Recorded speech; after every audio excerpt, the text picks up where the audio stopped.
One, two, three. Wow. Boom.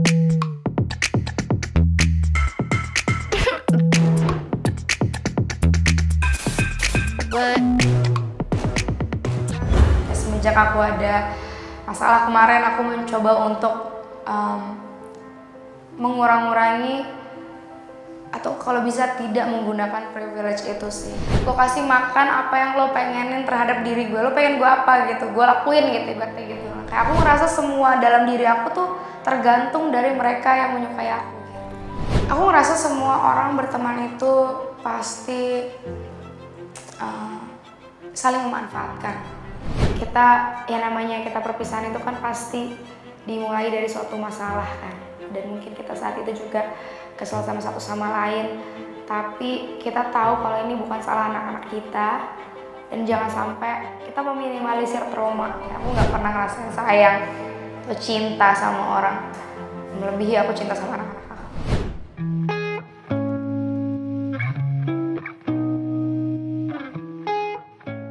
Jadi awalnya itu saat kita dipuji sama orang ya, kita kayak seneng banget kan, maksudnya kayak bukan seneng, kayak ngerasa nggak enak. Pertama kali aku dipuji sama orang itu aku ngerasa nggak enak, kayak aku nggak kayak gini gitu.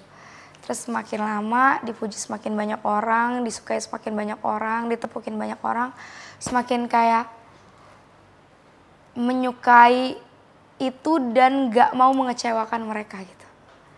Jadi adiksinya tuh dari kayak gue nggak mau nih ngecewain, gue nggak mau nih tepuk tangan ini tuh berubah. Lo pasti cinta kok sama gue ini lo diri gue yang lo pengenin nih, gue kasih deh, gue kasih makan apa yang lo pengenin terhadap diri gue. Lo pengen gue apa gitu, gue lakuin gitu, ibaratnya gitu. Kayak jadi setiap hari semakin banyak tepuk tangan yang aku dapat, semakin aku yang tadinya merasa nggak enak dan merasa nggak pantas, jadi merasa kayak pengen menciptakan tepuk tangan itu lebih banyak dan tidak mau mengecewakan mereka. Pengennya tetap tepuk tanganin gue, jangan berhenti gitu. Jadi tapi kapan sih pas aku merasakan itu adalah satu hal yang adiktif? Karena pas aku merasakan itu, aku nggak tahu kalau sebenarnya aku tuh lagi kecanduan nih sama semua tepuk tangan ini. Itu adalah saat tepuk tangan itu hilang gitu. Pas tepuk tangan itu hilang itu baru aku merasakan dimana kalau wah aku jatuh banget sih. Aku ngerasa kayak aku nggak punya nilai sama sekali dalam diri aku. Aku ngerasa kayak nggak punya, kayak there's nothing left in me gitu loh saat itu semua hilang. Kayak aku ngerasa semua dalam diri aku tuh tergantung dari mereka yang menyukai aku gitu. Pertama-tama aku nggak merasa banget kalau suara aku nih impactful buat orang. Karena awalnya juga aku main sosial media itu buat sharing, buat having fun, buat dagang gitu kan. Aku nggak tahu kalau aku ngomong A, orang akan ngikut ngomong A juga. Mungkin pada saat itu aku merasa mungkin, aku juga nggak nyangka sih aku bisa dapet donasi sebanyak itu. Tapi ya itu sebenarnya bukan karena aku nih cuman platform untuk membantu orang. Ngerti gak sih? Aku sedang membantu orang supaya bisa membantu orang. Nah, mungkin waktu itu aku dapat trust sih dari masyarakat ya. Ya nggak tahu sih sekarang aku masih dapat trust itu atau enggak. Waktu itu aku ngerasa mungkin orang-orang percaya sama aku. Dan emang aku sering bikin donasi. Dan aku nggak klaim itu donasi dari duit aku ya. Itu yang keren dan oke banget itu sebenarnya bukan aku, tapi adalah teman-teman Instagram aku yang bisa menjadikan itu suatu nominal yang luar biasa. Itu bukan karena aku, tapi karena teman-teman Instagram aku sih. Jadi menurut aku kita harus apresiasi teman-teman Instagram aku dibanding aku gitu. Baik, aku banyak banget tuh orangnya baik-baik banget. Katanya mau bantuin UMKM perempuan. Nih aku ikut menyalurkan bantuan kalian dari donasi borong UMKM perempuan.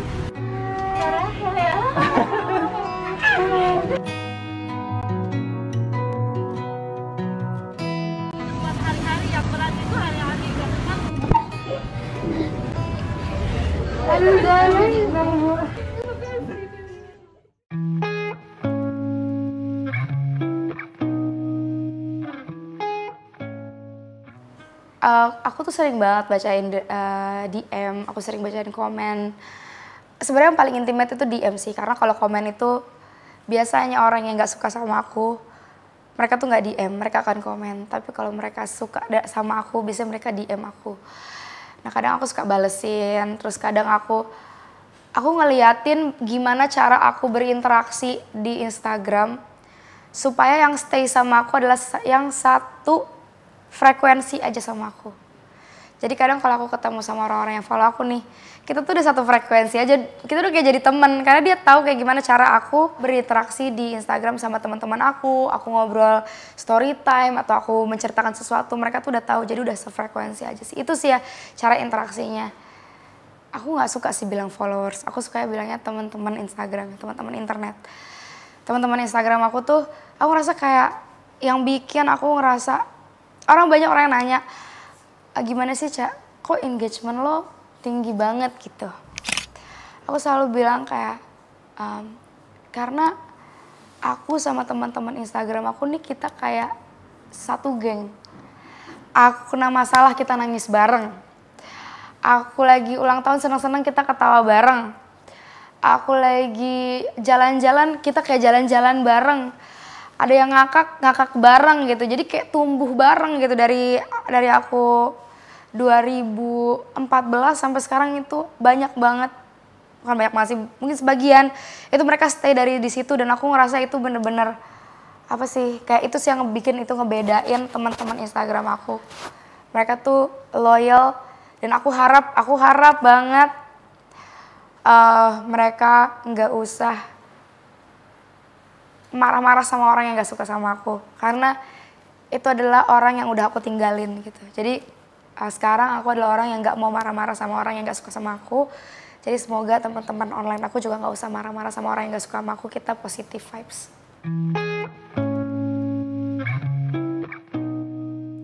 Aku ngerasa semua orang berteman itu pasti saling memanfaatkan. Kalau kita nggak bermanfaat buat dia atau ada teman kita nggak bermanfaat buat kita, ya ngapain sih kita temenan, aku ngerasa gitu ya. Tapi manfaat itu banyak banget, macam-macam. Manfaatnya tuh bisa ya mungkin karena uang, karena popularitas, karena kerjaan, atau sekedar karena kasih sayang gitu. Kita memanfaatkan dia karena dia kasih kita support yang luar biasa supaya kita bisa menjalani hari-hari kita gitu. Dibaik-baikin, sayang, udah sayang banget, udah kayak keluarga sendiri. Pokoknya sayang banget sama Rahel. Nah sebenarnya dari aku kecil itu pasti aku punya teman yang silih berganti, yang selalu diseleksi sama alam gitu. Aku selalu bilang itu seleksi alam, kayak kalau misalnya aku udah gak temenan sama dia, emang seleksi alamnya ya bukan berarti dia buruk untuk aku, ya berarti ya emang jalannya adalah dia udah gak berteman lagi sama aku. Tapi ya perjalanan aku pernah ada dia di hidup aku gitu. Nah saat aku ada di titik dimana orang kenal aku ya, atau orang menganggap aku sebagai public figure, itu emang ada beberapa teman yang aku anggap sahabat banget itu menjauh. Nah menjauhnya mungkin karena dia ngelihat dari pasti perubahan aku selalu ngerasa setiap orang yang gimana ya, kayak misalnya kita bukan siapa-siapa nih, kita dari nol, kita nol nih, terus sekarang kita 100, itu pasti ada perubahan sifat, itu pasti ada. Mungkin ada yang perubahan sifatnya kontras banget sampai orang bilang dia star syndrome, ada orang yang nggak terlalu kelihatan, tapi sebenarnya dalam hatinya dia tuh lagi nge-push untuk kayak ayo tetap nginjak tanah kayak gitu. Nah aku sebenarnya selama ini selalu mencoba kayak tetap injak tanah ya. Cuman ada momen-momen dimana aku nggak kuat juga untuk menahan rasa itu gitu, paham gak sih? Saat teman-teman aku yang ada dari nol itu, mereka ngelihat aku kayak gitu, mereka tuh shock gitu. Dan saat aku mencoba untuk minta maaf dan minta pengertian mereka, ya mereka merasa kayak, ya mereka jadi ngerasa kayak aku udah sombong sekarang, udah gak pernah ketemu mereka lagi, udah beda obrolannya, udah beda lingkungannya, dan aku ngerasa kayak daripada aku toksik satu sama lain sama mereka, jadi mendingan ya udah kita kasih gap aja deh gitu. Kita nggak usah ketemu terlalu sering. Tapi ya aku masih catch up sama mereka. Nah yang aku keep sekarang adalah teman-teman aku yang bisa menerima aku bukan cuman di sisi baiknya aku gitu. Sisi baik itu menurut aku ya, kalau dalam pertemanan ya kita udah gak ngomongin soal duit dan fame lagi. Sisi baik itu di mana kita orangnya nggak mentingin ego, orangnya sabar, orangnya ada untuk each other, pengertian dan segala macam. Itu pasti semua orang mau kan temenan sama orang kayak gini. Tapi mau nggak temenan sama orang yang lagi sisi buruknya lagi keluar, kayak lagi egois, lagi marah-marah, lagi nggak bisa diomongin, lagi denial, lagi segala macam, nyebelin kan nih orang. Nah aku sekarang temenan sama orang-orang yang berteman juga sama sisi buruk aku ini. Bukan cuma sisi baiknya, jadi sisi buruknya juga temenan. Dan jadi sekarang tuh bener-bener lingkaran aku adalah lingkaran-lingkaran yang bisa menerima aku lebih ke terima ke sisi buruknya, karena itu yang susah banget untuk diterima gitu. Nah, di sini kita bakal ngasih kesan-kesan kita buat seseorang yang ulang tahun hari ini, tanggal 23 September. Siapakah dia? Dan itu yang selalu kayak aku selalu bilang sama teman-teman aku, kalau misalnya aku ada di luar jalur, please ingetin gitu.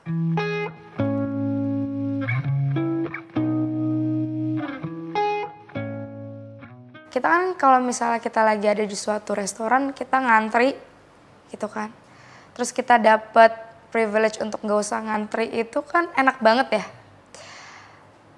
Nah untuk nolak dapet privilege itu kan susah banget ya. Kayak, duh ngantri lama banget nih, kita tinggal bilang aja gak usah ngantri. Nah itu yang susah banget untuk aku lakuin, tapi sekarang ya semenjak aku ada masalah kemarin, aku mencoba untuk mengurang-urangi atau kalau bisa tidak menggunakan privilege itu sih, karena ya itu hal yang bener-bener mengubah kepribadian aku. Saat aku punya kasus kemarin, aku ngerasa sekarang adalah saatnya aku untuk ya udah nggak usah gunain privilege itu, berusaha untuk menjadi orang baik, berusaha untuk ngikutin peraturan yang ada kayak gitu. Itu temptation-nya tuh susah di situ.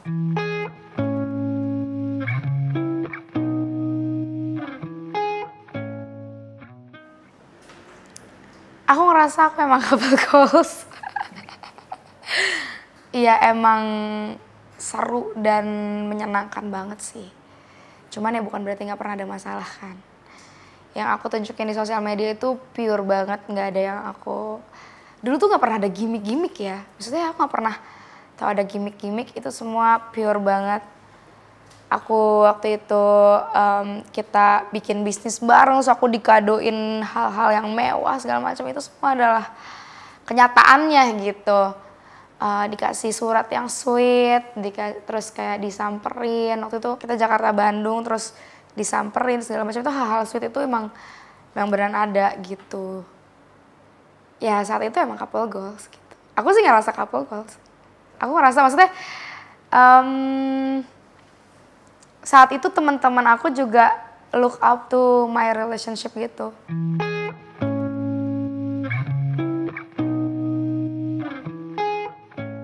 Abang itu love language-nya words of affirmation, jadi dia tuh seneng banget kalau aku semangatin, terus dia seneng banget kalau aku selalu bilang I love you, dan dia tuh anaknya sweet banget.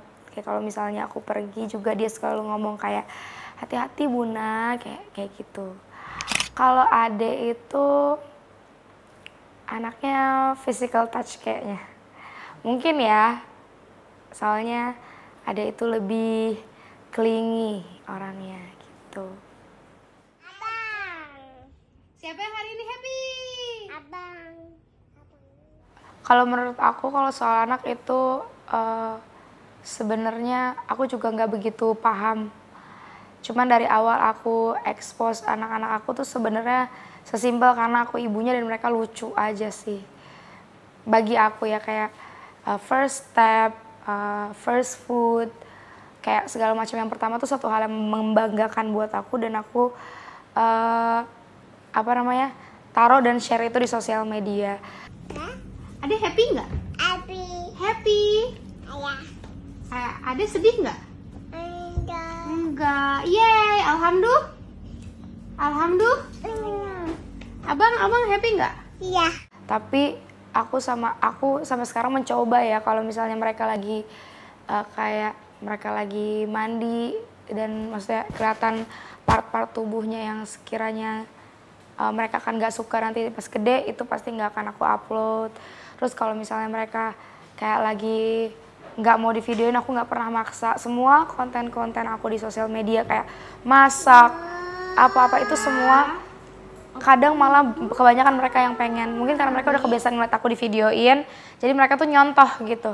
Nah karena aku juga gak ada paksaan terhadap mereka, jadi mereka juga ngebawanya fun. Kalau mereka gak mau, kayak kemarin mau bikin Gucci Challenge, udah dibikin setnya, tapi Ade nggak mau karena dia baru bangun tidur dan dia cranky. Ya udah, walaupun udah jadi setnya ya udah nggak jadi karena ya aku nggak mau maksa mereka. Sebenarnya sama kayak sekolah, sebelum SD ya, aku ngasih dia kebiasaan ada kegiatan tiap hari.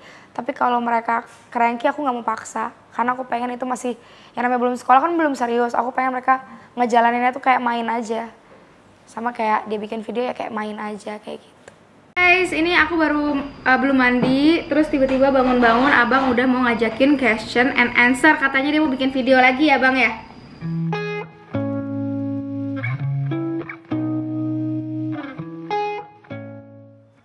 Semoga ya. Aku nggak merasa jadi ibu. Kadang aku suka ngerasa kalau aku juga nggak pantas buat anak-anak aku. Kayak aku ngerasa kayak aku nggak 100% berhasil menjadi ibu gitu.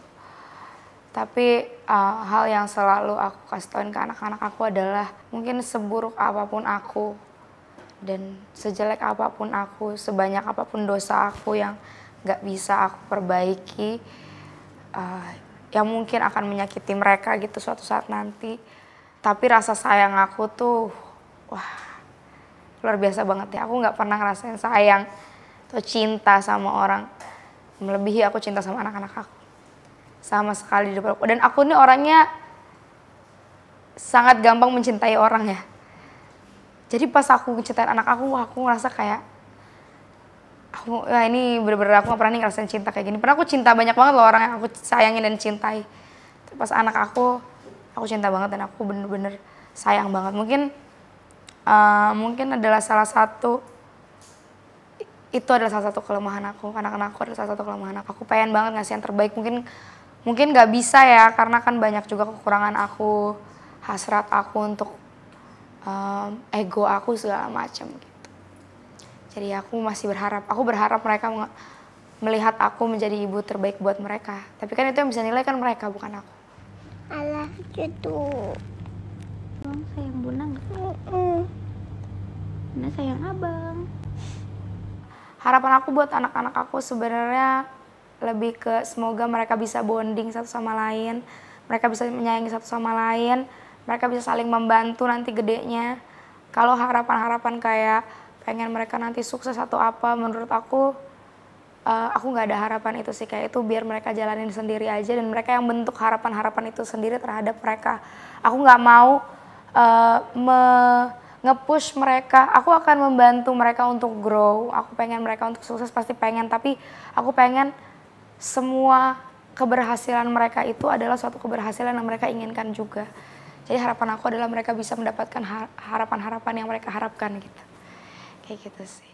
You make me happy when stars are great. You never know, dear, how much I love you. Please don't take my sunshine away.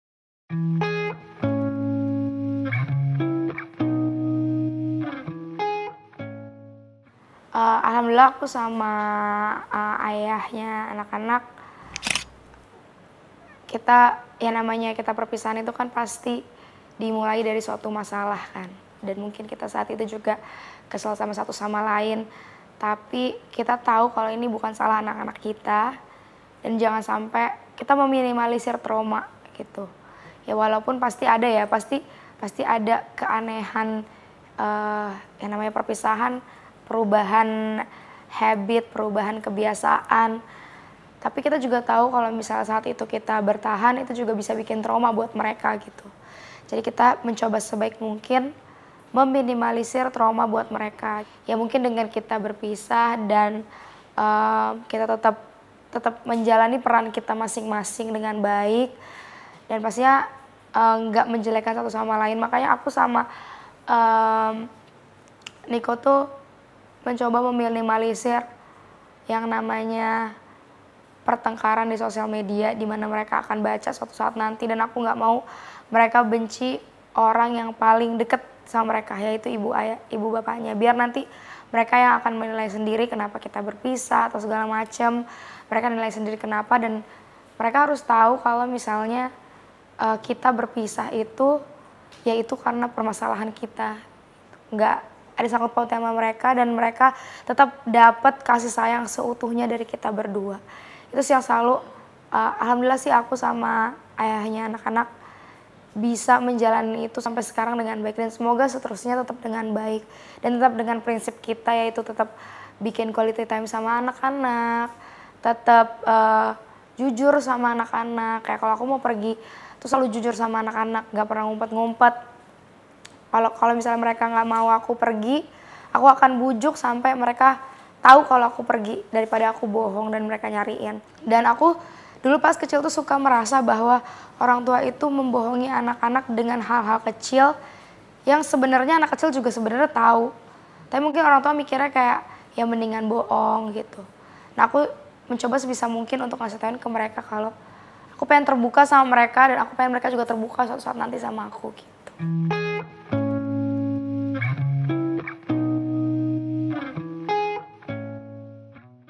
Yang aku harapkan dari sosok pasangan aku yang pertama adalah mereka pasti harus sayang sama anak-anak aku ya, karena itu adalah hal terbesar di hidup aku.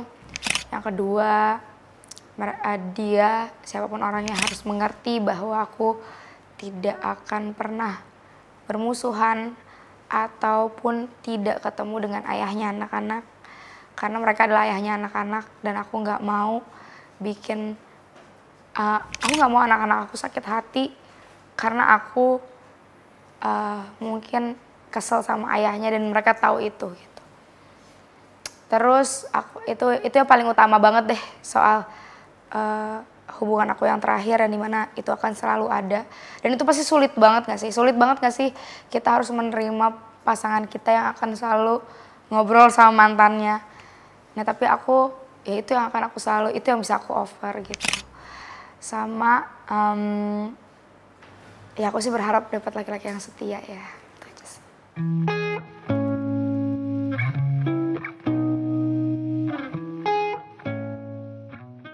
Setiap aku udah selesai melewati masalah itu, dan aku coba untuk ngejalanin semua masalah sekarang ya, step by step aja. Kayak gimana, kayak ibaratnya kalau lagi jalan ya, kalau udah ditimpukin kayak apa, udah di jalan aja. Udah jalan aja. Nanti pas aku udah di ujung jalan, aku tuh kayak kalau ngelihat look back ke belakang ya, aku ngerasa masalah-masalah yang udah aku lewatin itu yang ya entahlah masalah itu datang dari orang lain ataupun dari diri aku sendiri, dari kesalahan diri aku sendiri ataupun dari orang lain, itu yang menjadikan diri aku tuh sekarang jadi lebih kuat, temboknya tuh jadi semakin padat gitu untuk makin bisa berdiri lagi, makin bisa belajar lagi. Karena kadang kita tuh kalau misalnya mau kalau dengar nasihat orang saat kita dengar nasihat siapa sih motivator ya, nggak ada nasihat yang paling baik dari pengalaman hidup gitu. Karena pas pengalaman hidup itu kita bisa belajar apa sih yang salah waktu itu, dan kayak gimana sih cara kita keluar dari masalah itu, gimana kita menyelesaikannya. Jadi ya aku ngerasa sekarang ya kayak aku selalu bilang dulu, kayak semua masalah pasti bakal ada selesainya, cuman ya emang mungkin bukan sekarang, mungkin bukan besok, mungkin bukan tahun depan, tapi suatu saat bakal selesai gitu. Aku pengen yang aku pengen netizen lihat ya, the new aku tuh sebenarnya bukan cara berpakaian aku, bukan cara aku bercanda, tapi lebih ke kayak gimana aku menghargai hal-hal kecil sih. Aku bener-bener ngerasa karena aku kan kayak dari ibaratnya lagi di atas gunung terus kita jatuh ke bawah. Nah pas kita jatuh ke bawah, aku lupa pas aku lagi di atas itu aku nggak menghargai hal-hal kecil. Nah pas kita ke bawah kita jadi ngehargai nih hal-hal kecil, kayak hal-hal yang pas aku di atas itu aku nggak nyadarin itu. Jadi aku kayak pas aku lagi mau naik tangga untuk coba untuk berjalan lagi, setiap stepnya aku selalu hargain itu. Aku menghargain setiap step-step yang aku udah laluin, aku hargain orang-orang di sekitar aku hargain setiap kerjaan-kerjaan kecil yang aku dapat, kerjaan-kerjaan besar atau kayak momen-momen kecil yang bisa aku dapat, kayak misalnya aku ke time zone sama anak-anak yang dulu mungkin ya udahlah ke time zone aja. Sekarang itu suatu hal yang nyenengin deh hari ini bisa ke time zone gitu. Jadi itu sih yang ngubah aku dan aku mencoba sekarang untuk walaupun masih aku tuh orangnya masih suka nggak bisa kontrol emosi aku atau mood aku belum bisa 100% untuk kontrol. Tapi sekarang aku lumayan bangga bahwa aku ngerasa aku udah lumayan bisa menahan itu untuk nggak keluar ke sosial media. Itu sih yang aku pengen omongin. Mungkin kayak aku pengen banget ngomong sama Rachel yang lama, entah yang pas SMA atau yang kuliah atau yang pas punya masalah ABCD. Aku pengen bilang kayak tenang aja, semuanya pasti bisa lewat gitu. Karena waktu aku dapat masalah aku selalu ngerasa oh enggak nih, aku udah hancur, selalu ngerasa gitu. Dan sekarang aku udah di titik ini, aku ngerasa kayak aku pengen bilang sama dulu, udah tenang aja, bisa lewat, bisa jalan gitu. Karena gue tahu Rachel pasti bakalan follow gue, pasti dan akan. Gerak-gerik lu tuh penuh dengan kekayaan gitu. Pertama kali impression gue lo tajir, pas gue temenan sama lo, ya tajir banget. Aslinya lembut kan? Makanya itu hebat. Dan gue bosen temenan sama lo seminggu nih. Gue enek nih sama Rahel, ngerti gak? Jadi gue harus cari circle lain. Gue mau kok jadi milik lo. Lo gak akan sanggup. Yang belain lo kan banyak ya, bukan gue doang. Tapi gue ngerasa gue harus turun tangan, gue harus gue orang imanya saat itu. Tapi selebihnya dia baik banget ya. Memang ini salah gue, tapi dan mungkin salah satunya juga karena gue public figure dan lain-lain, dan harusnya gue memberikan contoh yang baik.